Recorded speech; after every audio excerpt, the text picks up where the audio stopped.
this is Shaz from Shazzy Reads. Today I'm going to be doing the mid-year book Freakout tag. So I've been seeing other booktubers do this tag, and it seems like there are some set questions, but also people add their own questionnaires to try to catalogue how their reading year is going so far since we're in the middle of the year. So I've used some of the questions that I've seen other people do, and I've also added my own, and I've taken a few out that don't really apply to me and that I can't really answer. So without further ado, let's begin. The first question that I've got is, how has your reading year been so far?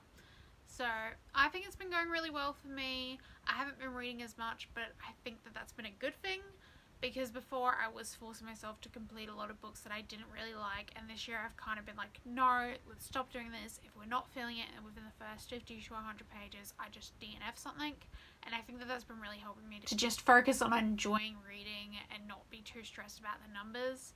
So I've really appreciated that this year. There's still been some times when I forced myself to finish something that I wasn't necessarily interested in, but those have been the minority of the cases, so I feel like, yeah, I've been doing really well this year. The next question is, what is the best book that I've read so far in 2023? That is easily I'm Glad My Mum Died by Jeanette McCurdy. So this was very popular last year, and I finally read it and I loved it. I don't usually like memoirs, but I really like the way that this was written. Chapters were so short and easy to read, but they still progressed the story of the memoir in a way that I found very satisfying. It was really good for my ADHD brain. Really enjoyed it. Highly recommend. After I read it, I even went and bought myself a copy because I knew I'd want to reread it. The next question is one that I added myself, and that is the best manga that I've read so far in 2023. I do know how to read Japanese. Speaking it is a bit more difficult, but I do know how to read it. So I read a lot of manga in Japanese. The series that I'm going to talk about to answer this question, and the series that I'm going to talk about to answer the next question, those are ones that I did read in Japanese, but when possible I will be referring them using their English title, because for me that's going to be easier to pronounce. The best series that I've read so far in 2023 has been Farewell My Rose Garden. This is a sapphic historical fiction taking place in the 1900s. It's really interesting. I really like the way that the setting was established. It really felt like I was there in the 1900s, and I was super invested in the characters. I really wanted the romance to work out, and I just couldn't see a way for them to, but it ended super satisfyingly. It's 3 volumes, available in English. I highly recommend it.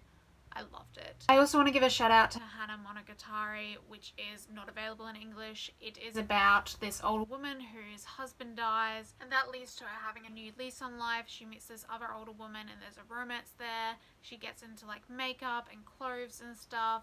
It's really good. It has been cancelled and is going to finish at the 3rd volume, and I could see why it was cancelled, because it's published in the same magazine that publishes stuff like Mushoku Tensei and Shield Hero. So it wasn't hard for me to see why this was cancelled. It was not marketed properly. This isn't the correct demographic for this kind of work. I don't think the kind of people reading those series are going to be interested in a series about an older woman. So I can see why it was cancelled, but it's still a tragedy. The author seemed really bummed about it on Twitter. So I just wanted to give a shout out for that series. If you're interested in it, please let English publishers like Seven Seas Entertainment know that you're interested in reading it, because I think this would have a lot more success in the English speaking community. I highly recommend it. If you can read Japanese, try to get a hold of it. So I've been reading a lot of Yuri manga this year, but I just really wanted to focus on those 2. But hopefully I will be doing a Yuri recommendations video soon, and I will talk about all the stuff that I've been reading, because I've been reading a lot of it. The next question is, what are the best light novels I've been reading so far in 2023? The best volume read so far is easily the 8th volume of Everside Picnic. I'm not sure if this particular volume is published in English yet, but it was so good. I loved it. It was so satisfying. Just had so much catharsis. I'm really excited to see how English readers react to it, because it is so good. The next question is, what is a new release you haven't read yet but you really want to? For me, that would be Unwieldy Creatures by Addie Brooke Tsai. I really want to read this. The idea of non-binary Frankenstein just really appeals to me, but my library hasn't got it in. I haven't seen it at a bookstore, so I'm probably just going to have to order it online. I'll probably do so soon. I'm really looking forward to reading it. I also really need to read Lost in the Moment and Found, which is the new book in Shauna Maguire's Wayward Children series.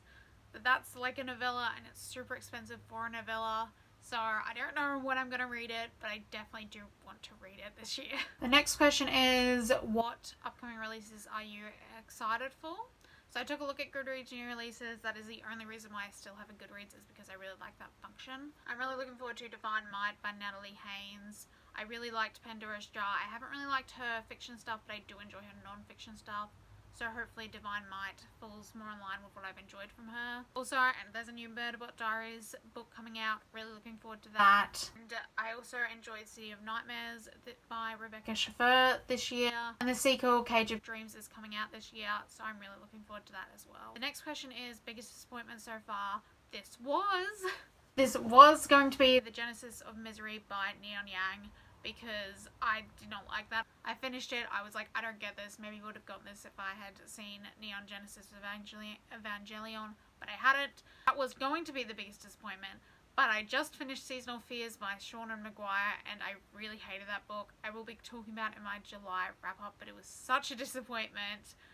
Just to put it shortly, there was so many explanations and info dumps on stuff that was pretty simple to understand, and it took up most of the book, and then when you got to the climax was like 2 pages.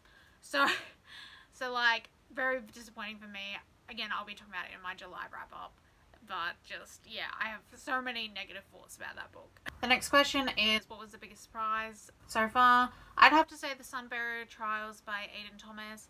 I'd read Cemetery Boys, and it was so hyped up for me that when I finally read it, I was kind of like, is this it? But I gave The Sunbury Trials a try, and I really liked it. The characters are super interesting. The setting was so interesting. I loved the setting. It was intriguing, and I got like super invested in it and in the characters. I'm really looking forward to the sequel. I'm really glad I gave it a try, because I was amazed by how much I enjoyed it. Next question is, who is your new favorite author? I don't really have any new like all-time favorite authors this year yet. I've been reading a bit of PG Wodehouse, and I kind of like his stuff.